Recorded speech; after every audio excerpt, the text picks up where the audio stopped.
Operacioni i policisë për identifikimin dhe azjesimin e bimëve narkotike është trirë nga veriu në jug të vendit. Qerët në mëngjes, strukturat e policisë së Shkodrës në bashkëpunim me forcat e ndërhyrjes së shpejtë dhe ato Renea kanë rinisur operacionin në zonën e Dukagjinit.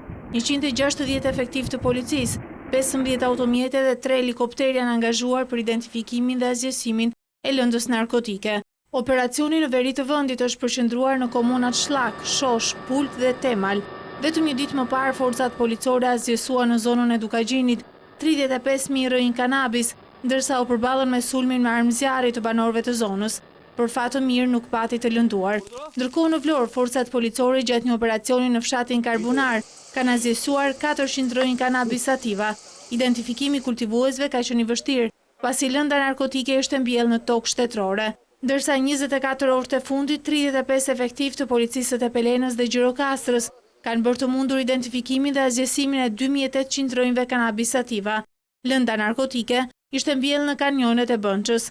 Kultivuesit janë identifikuar nga policia dhe po punohet për kapjen e tyre.